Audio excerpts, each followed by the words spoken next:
संतों के नाम पर सरकार बनाने वाली, फिर चाहे से भैरवनाथ धाम का मुद्दा हो या फिर कोटा के महंत देवानंद महाराज का मुद्दा हो, क्या है इस चुप्पी का मतलब? भारतीय जनता पार्टी की जब से राजस्थान में सरकार बनी है, सबसे अधिक अगर कुटाराघात और अत्याचार और अपराध अगर किसी पर किया गया है तो वो संत समाज की जमीनों पर, उनके मंदिरों पर, उनकी भूमि पर और गौ माता के ऊपर किया गया है। संतों के दम पर, संतों के नाम पर सरकार बनाने वाली अब संतों पर अत्याचार होते हुए देखकर क्यों मौन धारण कर कर बैठी हैं?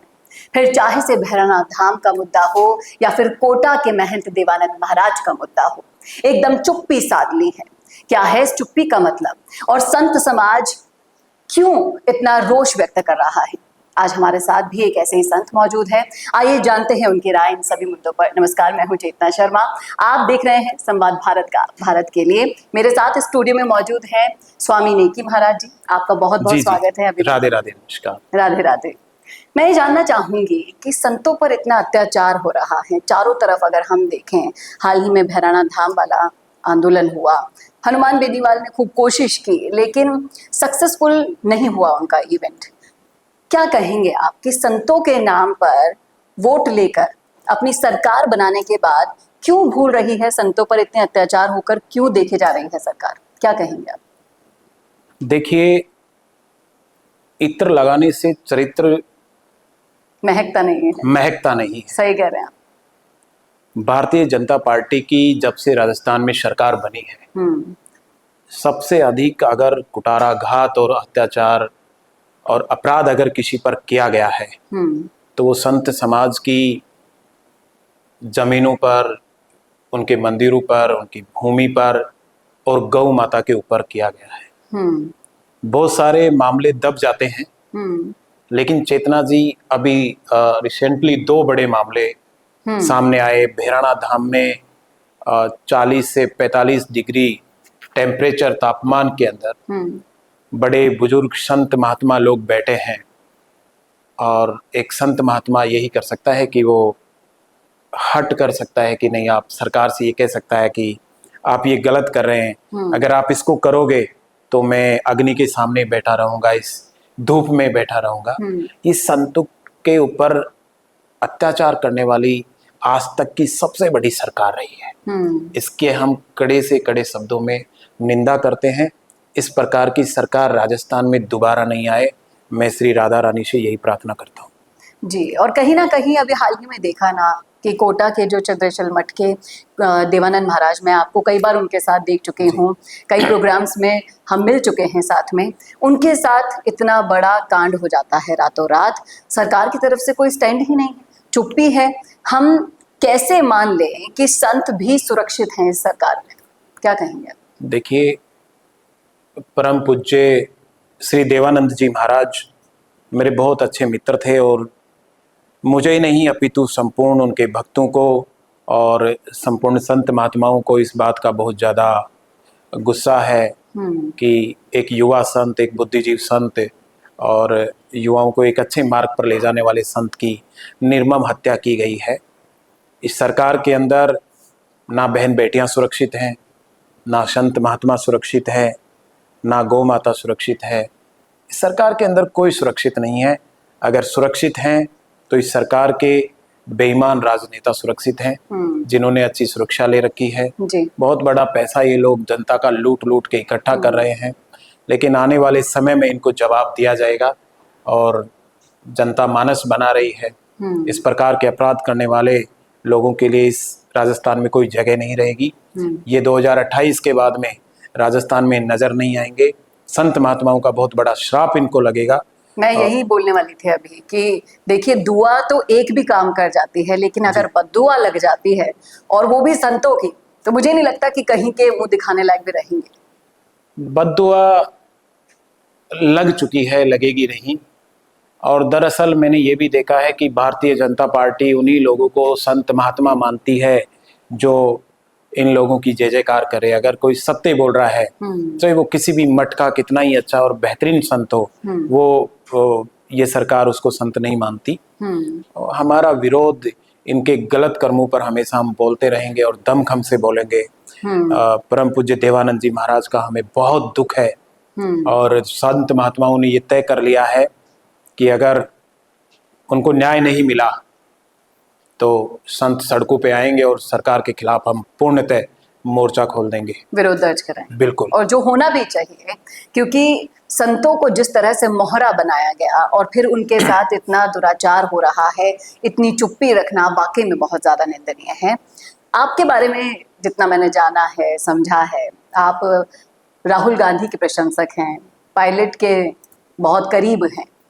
देखिए, जब भी कांग्रेस में कुछ बड़ा बदलाव होने को होता है, अचानक से पायलट को विलन बनाने की कोशिशें की जाती हैं। हाल ही में आप 2-4 दिन की खबरों से जब रूबरू हुए होंगे तो लग रहा होगा आपको भी देखने में कि हर बार एक ही पैटर्न की नौटंकी क्यों, और हर बार एक ही मोहरा चुना जाता है और वो है सचिन पायलट।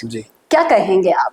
सचिन पायलट को आप इतना करीब से जानते हैं, कब तक वो धैर्य रख पाएंगे? मैं पायलट साहब के बारे में यही जानता हूं कि सम्मान्य सचिन पायलट जी पूर्व जन्म में बहुत बड़े संत थे और इस जन्म में भी राजनीति के बड़े संत हैं। उनके अंदर जो धैर्य है, उनका जो विवेक है, लोगों के प्रति उनका जो समर्पण है, एक दूसरे लोगों को साथ लेकर चलने का जो उनका मद्दा है, काबिले तारीफ है। ऐसे राजनेता हर राजनीतिक पार्टी में होने चाहिए और हर प्रदेश में सचिन पायलट जैसे व्यक्ति होने चाहिए। सचिन पायलट राजनेता से कहीं ज्यादा उनका जो कार्य करने का तरीका है वो ये बताता है कि वो एक बहुत बड़े संत है। उनका कोई मुकाबला नजर आता है आपको उनके आसपास कहीं भी? नहीं, ऐसा कोई आदमी नहीं। देखिए क्यों नहीं है, आपको मैं बताता हूँ। कहीं पे भी चुनाव हो हिंदुस्तान के अंदर, तो अगर गुजरात जाना है तो सचिन पायलट जी जाएंगे, तमिलनाडु जाना है सचिन पायलट जी जाएंगे, केरल में जाना है तो सचिन पायलट जी जाएंगे, बंगाल में जाना है सचिन पायलट जी जाएंगे, यूपी में चुनाव है तो सचिन पायलट जी जाएंगे।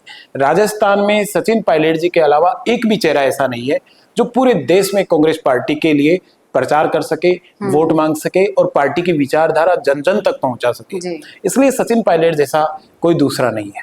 बिल्कुल सही कहा आपने। उनके समर्थक जितने भी आप जानेंगे, पूछेंगे, हम उनसे बातचीत करते हैं, सब यही कहते हैं कि पायलट है तो कांग्रेस है, पायलट नहीं तो कांग्रेस नहीं, ऐसा कुछ सीन बन सकता है। इस दुनिया में जिन्होंने त्याग, तपस्या और मेहनत की है उनको भगवान जरूर कुछ बेहतर देता है। यानी कि वो बेहतर की उम्मीद लगाए हुए इतने समय हो गया है और मुझे तो लगता है कि बहुत ज्यादा कठिन परीक्षा ली जा रही है सचिन पायलट की, और उस परीक्षा में एक हर स्टेप के साथ वो आगे बढ़। परीक्षा जितनी कठिन है परिणाम उतना ही सरल और अच्छा आएगा। आने वाला जमाना, आने वाला टाइम कांग्रेस पार्टी और सचिन पायलट जी का है। लोग कहते हैं, समर्थक कहते हैं, सोशल मीडिया पर भी खूब बहस होती है कि पायलट पीसीसी अध्यक्ष नहीं सीएम बनने चाहिए। आप क्या चाहेंगे? मैं ही नहीं, अपितु राजस्थान का प्रत्येक वो युवा जो इस प्रदेश से प्यार मोहब्बत करता है, हर वो किसान जो इस जमीन से जुड़ा हुआ है, दलित, पिछड़ा, ओबीसी, जनरल कास्ट का हर एक व्यक्ति सचिन पायलट साहब को इस प्रदेश का मुख्यमंत्री ही मानता है। और आने वाले चुनाव में अगर उनके नाम से और अगर वो वोट मांगने जाएंगे तो राजस्थान का प्रत्येक युवा और प्रत्येक जनमानस अपना निर्णय कर चुका है और परिणाम आप देख लेना। जी बिल्कुल। मैं आपसे संदेश दिलवाना चाहूंगी उन युवाओं को जो कहीं ना कहीं आस लगाए बैठे थे कि कांग्रेस में कार्यकर्ताओं को भी तवज्जो मिलेगी, पायलट के पीछे वो अभी दिन रात मेहनत कर रहे हैं। देखिए, कोई भी नेता होता है अपने समर्थकों के बल पर होता है, तो और कहीं ना कहीं एक निराशा सी छा गई थी, लेकिन जब से विनोद जाखड़ राष्ट्रीय अध्यक्ष बने हैं एनएसयूआई के, तब से उम्मीद भी जगी है। और उन सभी युवाओं को क्या संदेश देंगे आप जो राजनीति में आगे आना चाहते हैं और किसको अपना रोल मॉडल माने? राजस्थान के युवाओं ने तो रोल मॉडल सचिन पायलट साहब को मान रखा है और मैं ये कहूँगा जो भी उनसे जुड़े हुए लोग हैं कि वो पूरे दमखम के साथ सचिन पायलट जी के साथ में रहें। आपका सुनहरा भविष्य एक सचिन पायलट साहब के हाथों में ही है। अगर राजनीति में आप आगे बढ़ना चाहते हैं तो सचिन पायलट से बेहतर विकल्प राजस्थान की राजनीति में किसी के पास भी नहीं है। लेकिन हमें ये भी ध्यान रखना होता है कि सभी युवाओं को ऐसा नहीं है कि उनकी मानस के अनुसार, उनकी इच्छा के अनुसार, उनकी महत्वाकांक्षा के अनुसार मिल रहे।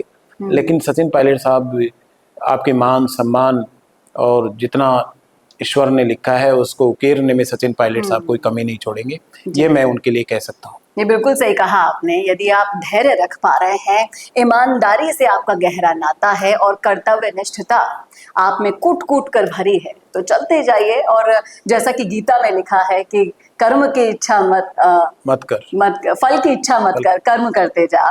वही एग्जैक्टली जो पायलट कर रहे हैं वही आप कीजिए। सर बहुत बहुत शुक्रिया स्वामी जी हमारे साथ जुड़ने के लिए, तमाम सारे मुद्दों पर अपनी राय रखने के लिए। मैं उम्मीद करती हूँ कि जो राय आपने दी है, जो सलाह आपने दी है, युवा उस पर आगे बढ़े। क्या कहना है आपका इन मुद्दों पर, रखिएगा राय जरूर कमेंट बॉक्स में। कैसा लगा वीडियो ये बताना ना भूलेगा, शेयर भी जरूर करना है।